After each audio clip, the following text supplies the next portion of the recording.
While not nearly as famous as the FBI's Most Wanted list, the U.S. Marshals' 15 Most Wanted Fugitives list has played an important part in capturing dangerous career criminals who may pose a threat to the general public.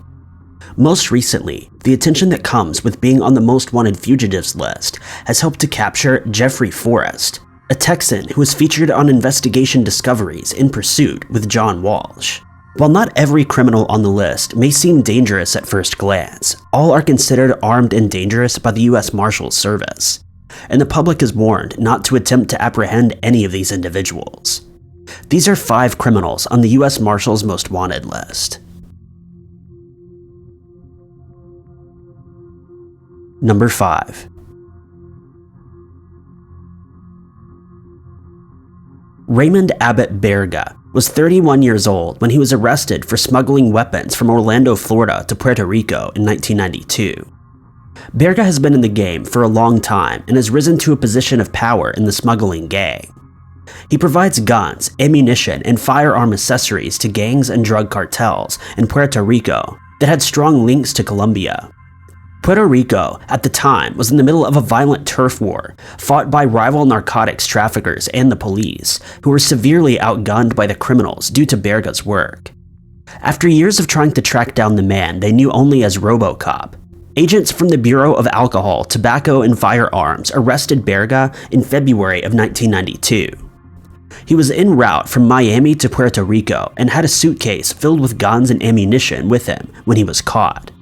He pleaded guilty to weapons smuggling and was being held at a maximum security prison as he awaited sentencing. While in prison, he openly threatened BAFT agent Ronaldo Rodriguez, the man who put a face to the mysterious RoboCop and led the plot that would finally capture him. It inevitably led to a harsh prison sentence for Berga, who was eventually sentenced, but Berga didn't plan to find out.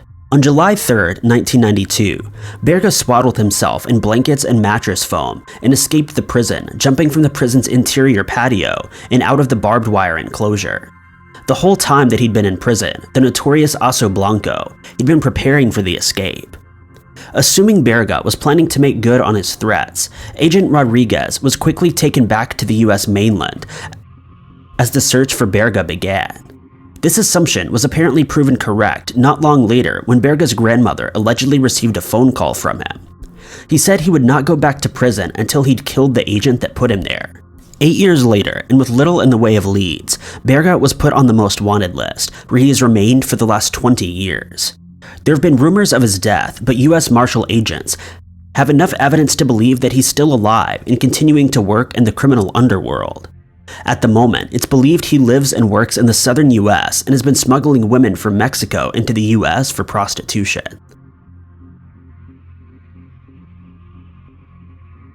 Number 4.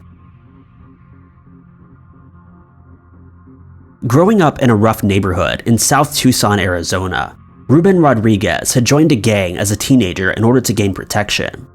However, while he was still at high school, he was arrested with a small amount of drugs on him and sent to a juvenile detention center until he was 18. When he got out, Ruben started to turn his life around. By the age of 19, he had a good job in sales at a jewelry store and was talking about going back to school when he crossed paths with Anthony Burroughs. Burroughs had a very different upbringing to Ruben. He grew up in a relatively well-off middle-class family, but was fascinated by the gangster lifestyle. He was arrested for theft and assaulting his girlfriend and was known to carry a gun on him. The pair met at a house party on April 29, 2000. Ruben was 19 years old at the time, while Burroughs was 21. At some point during the night, the pair got into an altercation, possibly over a girl. Harsh words turned into punches and Burroughs fell to the floor. He also shot himself in the foot during the fight. After the altercation, Ruben offered a hand to help Burroughs up. Burroughs stood and shot Ruben as Ruben was walking away. Ruben was taken to a hospital where he later passed away. With the help of his girlfriend, Burroughs fled to Mexico to receive medical attention for his foot injury. He then re-entered the US, though American customs officials stopped his car as he crossed the border, and he was eventually released. Prosecutors charged Burroughs with Ruben's murder, but before he could be arrested, he left the US again, this time on a flight from Phoenix to the Philippines. As he had family in the Philippines, US law enforcement long suspected he was hiding in the country, but there was little in the way of proof until 2014. The trail had gone cold not long after Ruben's murder, and investigators hadn't had new information for a long time when they were tipped off that Burrows' mother was in contact with her son and had been sending him money. After a 14-hour search of her home, police finally found a box of letters from Burrows to his mother. Though they acted fast, Burrows had already disappeared by the time authorities searched his last known address, possibly having been tipped off by his mother. He hasn't been seen since 2014.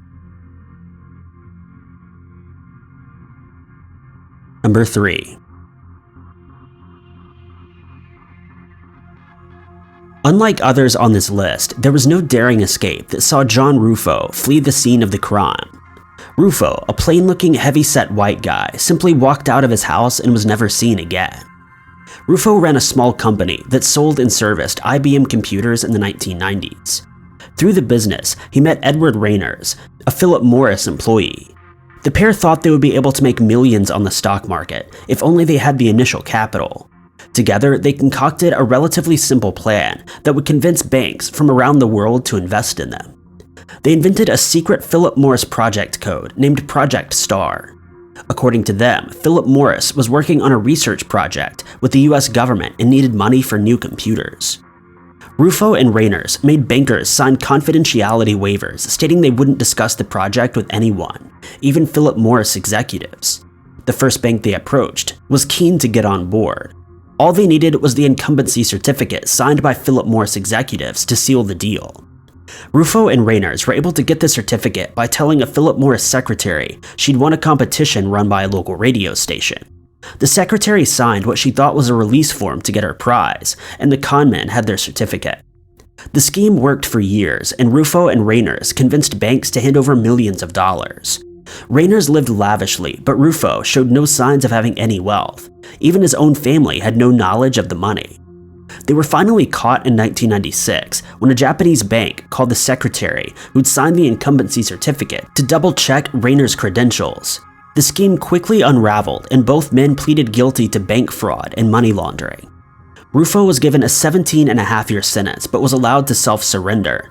Instead of turning himself in on November 9, 1998, Ruffo left his wife a suicide note, withdrew money from a bank account, and disappeared. Number 2.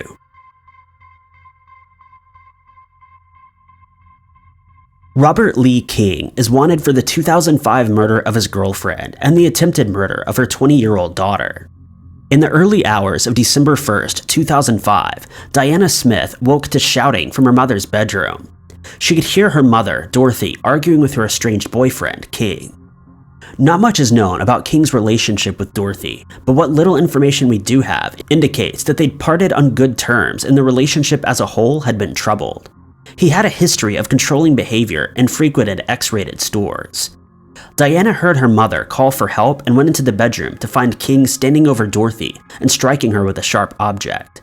Seeing this, Diana first tried to run to call for help, but when she realized she couldn't outrun King, she instead locked herself in her bedroom. King broke through the door and attacked Diana with the sharp object as well, cutting her neck and leaving her to bleed profusely. Thankfully, Diana was able to call for help after King fled the scene of the crime.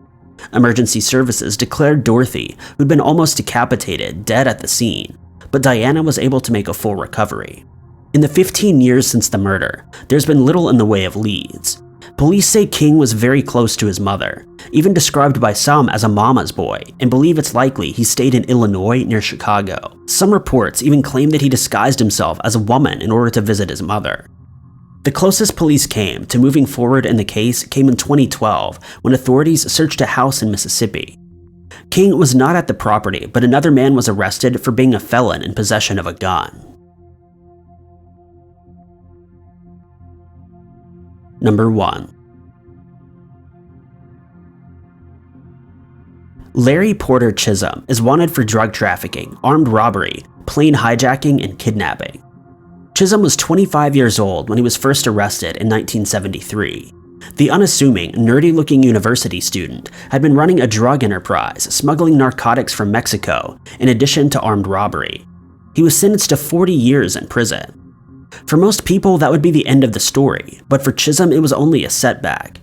For 4 years, he was a model inmate. He even got on well with the guards and his fellow prisoners alike, helping to break up fights and even working on the prison newspaper. Guards at the time thought he was just working towards an early release, but this didn't quite match what he'd planned. On the 13th of September, 1978, Chisholm and around 30 other inmates were taken on a supervised trip to a nearby bowling alley. The trip had been planned for months in advance, and Chisholm had used that to come up with his own plan. A friend on the outside visited the bowling alley hours before the prisoners were due to arrive. He left a pair of sawn-off shotguns in a location only Chisholm would think to look. Chisholm and 3 other inmates used the guns to make their escape. They took a bowling alley worker hostage and fled to a nearby airport, where they released the worker and hijacked a plane to fly across the border into Arkansas. For 4 days, Chisholm led police on a chase through Arkansas as he tried to make his way to Texas, but he was eventually captured again after hijacking another truck. He'd suffered wounds to his head and hand during the escape, but none were life-threatening and didn't stop him making another prison break just a few months later. On December 22, 1978, Chisholm was able to open an air conditioning vent that connected his cell to a nearby room that held weapons and the keys to the jailhouse. This time, Chisholm wouldn't be caught quite so quickly. He had multiple fake identities prepared for his escape and was able to build up more in the years after. The FBI continued to follow Chisholm's trail for decades, but always seemed to be just behind him before the scent went cold in 1990. Thank you guys so much for watching. If you liked this video, be sure to click that like button. Also, don't forget to subscribe and click that notification bell to keep up to date with all of our future uploads. But I've been Ty Knotts, and I'll catch you guys in the next video.